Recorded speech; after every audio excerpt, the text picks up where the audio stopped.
आज हम लोग वार्डगंज जीएसएफपी स्कूल में मौजूद हैं और जैसा कि आपको पता है कि आज एक बहुत ही अहम दिन है।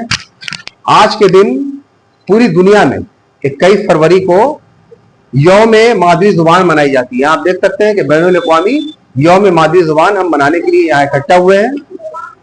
और इससे पहले कि हम प्रोग्राम का आगाज करें, हम दिखाना चाहते हैं कि हमारे बच्चे जुबान उर्दू जुबान, चूंकि हमारा उर्दू मीडियम स्कूल है, इसलिए उर्दू जुबान को लेकर के हमारे बच्चे कुछ पेंटिंग्स बना रहे हैं, कुछ उर्दू जुबान के ऊपर फ्रेज लिख रहे हैं, कुछ मजमून लिखने की कोशिश कर रहे हैं।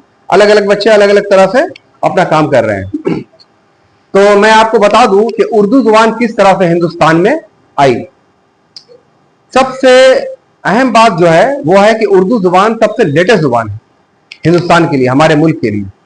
और ये एक ऐसी जुबान है जो 100% हमारे मुल्क में ही पैदा हुई है। उर्दू जुबान किसी और मुल्क की प्रोडक्ट नहीं है। 12वीं या 13वीं सदी का वाकया है, जिक्र है, जब हिंदुस्तान में कुछ मुस्लिम बादशाह आना शुरू हुए थे तो उनको लैंग्वेज का प्रॉब्लम यहां हो रहा था, क्योंकि वो जानते थे पर्शियन भाषा या फिर अरबियन भाषा।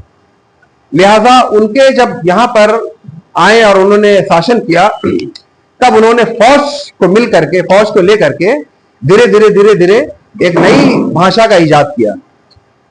लिहाजा उर्दू के माने ही हो गए लश्कर, लश्कर के माने फौज। और उर्दू जो है वो फारसी, टर्की, अरबी, इसके अलावा जो हिंदुस्तान की जो भाषा उस वक्त चलती थी, जैसे कढ़ी है, संस्कृत है, ब्रिज भाषा है, और भी बहुत सारा भाषा को मिला करके एक नए भाषा का, एक नई जुबान को पैदा किया गया, जिसका नाम रख दिया गया उर्दू।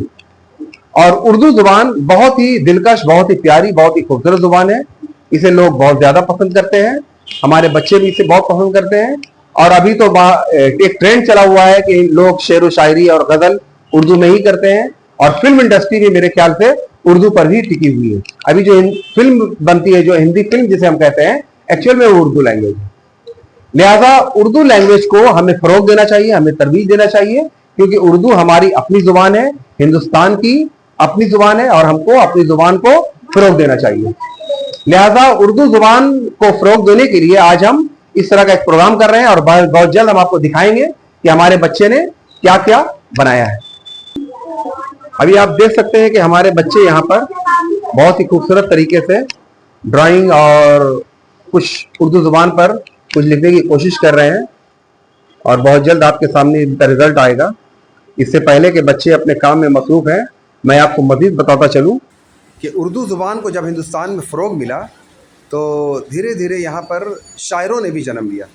तो उस दौर के एक बहुत ही मशहूर पर्शियन शायर थे जिनका नाम अमीर खुसरू साहब था। उन्होंने पहली बार उर्दू में शेर व शायरी का सिलसिला शुरू किया, और फिर धीरे धीरे ये शेर व शायरी का सिलसिला मिर्ज़ा गालिब, अल्लामा इकबाल और बहुत सारे अकबर इलाहाबादी, इसके अलावा बहुत सारे हिंदी शायर भी थे उस दौर के, जिन्होंने आहिस्ता आहिस्ता इस ज़ुबान को फ़रोग दिया, और ये हिंदुस्तान में सबसे ज़्यादा बोले जाने वाली ज़बान बन गई। और अब मैं अपने एक स्टूडेंट से ये पूछना चाहूँगा उनसे कि उर्दू ज़ुबान किस तरह से अमल में आई। ज़ुबान, आप उठिए, अपना इंट्रोडक्शन दीजिए और बताइए उर्दू ज़ुबान के बारे में। मेरा नाम मोहम्मद सोबान है, मैं दर्जे 4 का तालिबे इल्म हूँ। आज मुझे सभियों ने चाइल्ड कैबिनेट में prime minister as a select किया है। इसलिए मैं आज आपको इस खुशी के मौके पर ये बताना चाहता हूँ कि उर्दू ज़ुबान हमारे हिंदुस्तान में कैसे आई। हमारा बैनुल अक़वामी यौम मादरी ज़बान, इंटरनेशनल मदर लैंग्वेज डे, 12वीं और 13वीं सदी में हिंदुस्तान में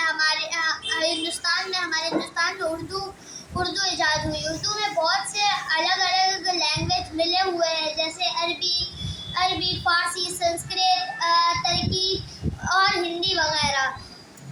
कड़ी भाषा का भी इसमें इस्तेमाल है। और खड़ी भाषा, संस्कृत भाषा, ब्रिज भाषा, हिंदी वगैरह।